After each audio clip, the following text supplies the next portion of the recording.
Imagine borders drawn by imperial powers without reference to the landscape, culture, or local memory yet. These imaginary lines continue to inflame passions and fuel modern warfare. That's exactly the story of the Thailand-Cambodia War, deeply shaped by French colonialism and Siam's encounters with European powers. Welcome to Voices from the Colonized, where we restore lost narratives.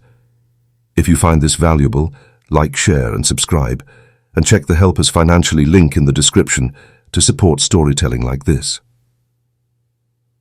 The dawn of French influence in Cambodia. To understand the French colonial role in the Thailand-Cambodia conflict, we must first travel back to the 19th century, when Southeast Asia was a chessboard for European powers. By the mid-1800s, Cambodia was a weakened kingdom, caught between the ambitions of its neighbors, Siam, modern Thailand, and Vietnam. King Norodom, fearing Siamese domination, made a fateful decision in 1863. He requested French protection to safeguard his realm. This move, intended to preserve Cambodian sovereignty, instead ushered in nearly a century of French colonial rule, setting the stage for territorial disputes that persist today. France established Cambodia as a protectorate in 1863, integrating it into French Indochina by 1887 alongside Vietnam and Laos.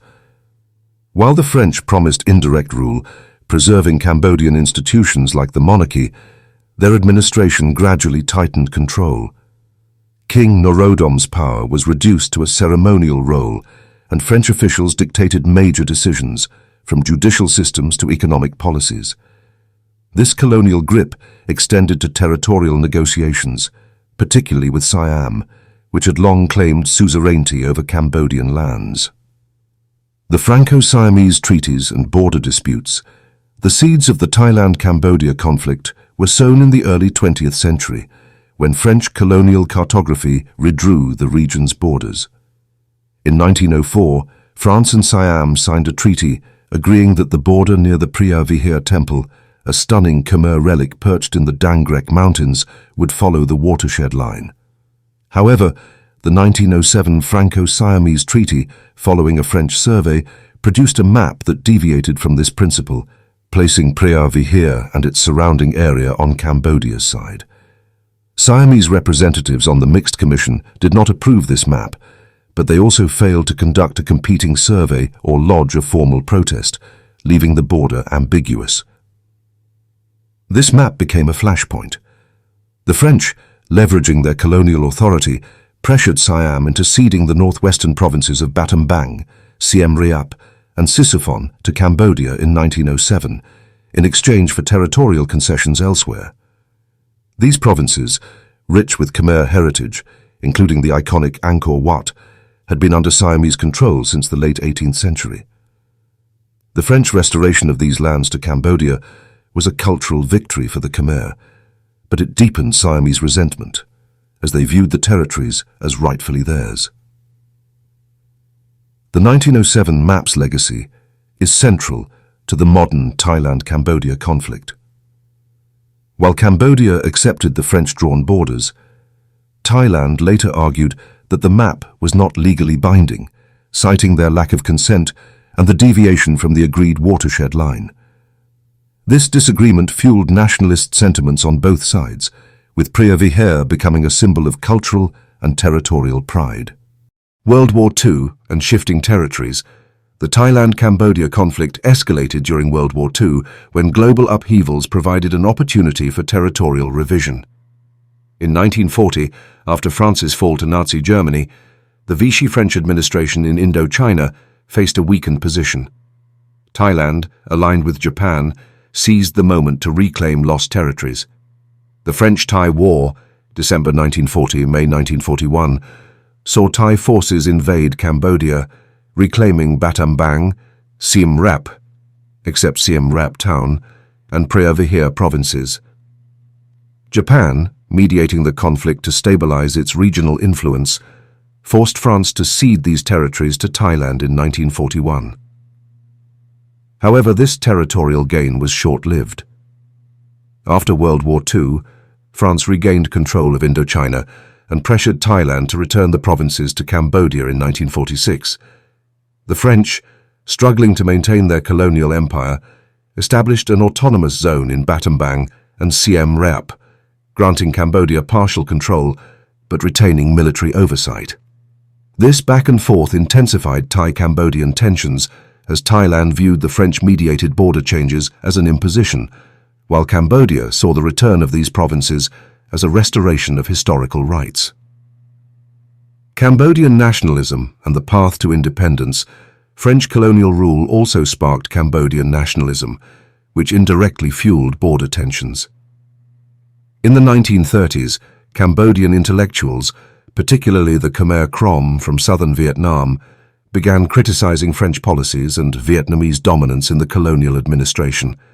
The newspaper Nagaravata, published by Son Ngoc Than and Pach Choeun, voiced anti-colonial and anti-Vietnamese sentiments, laying the groundwork for independence movements like the Khmer Issarak, some of which operated from Thailand to avoid French reprisals. By the late 1940s, France, weakened by World War II and facing global anti-colonial pressures, granted Cambodia greater autonomy within the French Union in 1947. King Norodom Sihanouk, a pivotal figure in Cambodia's push for independence, capitalized on this shift. In 1953, he launched a royal crusade for independence, briefly exiling himself to Thailand and later to Siam Reap to pressure France. His dramatic campaign, amplified through international media, forced France to relinquish sovereignty on November 9, 1953. However, independence did not resolve the border disputes. The French-drawn maps, particularly the 1907 survey, remained a point of contention. In 1962, Cambodia took the Preah Vihear dispute to the International Court of Justice, ICJ, which ruled 93 in Cambodia's favor, citing Thailand's long acquiescence to the French map. Thailand reluctantly withdrew its troops, but the decision did little to quell nationalist fervor or resolve underlying cultural and historical claims to the temple. The modern conflict. A colonial legacy, the Thailand-Cambodia conflict, particularly over Preah Vihear, flared again in the 21st century, with deadly clashes in 2008 and 2011. The most recent escalation, reported in July 2025, saw Thailand launch airstrikes and accuse Cambodia of firing rockets, resulting in civilian and military casualties. The root cause remains the colonial-era maps, which both nations interpret differently. Cambodia adheres to the 1907 French map, while Thailand disputes its validity, claiming the temple and surrounding areas based on historical control and accessibility. The 2025 clashes, centered near Prasat Ta Muan Thom, another disputed temple, highlight how French colonial cartography continues to haunt the region. Nationalist sentiments, fanned by political instability in Thailand and Cambodia's alignment with China, exacerbate the conflict. Thailand's suspension of Prime Minister Paetongtarn Shinawatra in July 2025, partly due to her handling of the border crisis, underscores the domestic political stakes tied to this historical dispute. France's role in this conflict is not merely historical. Posts on X suggest that modern French involvement could inflame tensions further, as both nations grapple with the legacy of colonial borders. A proposed demilitarized zone, DMZ, has been floated as a solution, but without addressing the underlying historical grievances, peace remains elusive.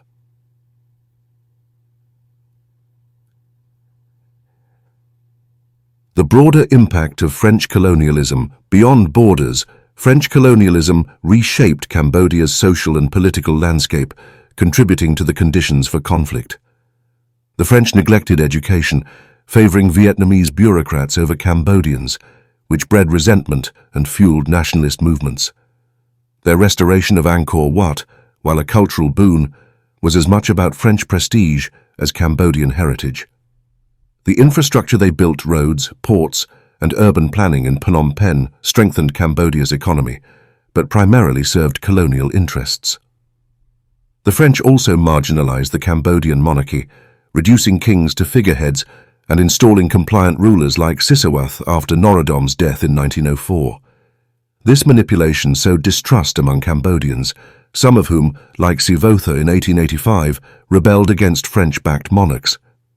These rebellions, often supported by Siam, further strained Thai-Cambodian relations as Siam saw opportunities to exploit Cambodia's internal divisions. Conclusion.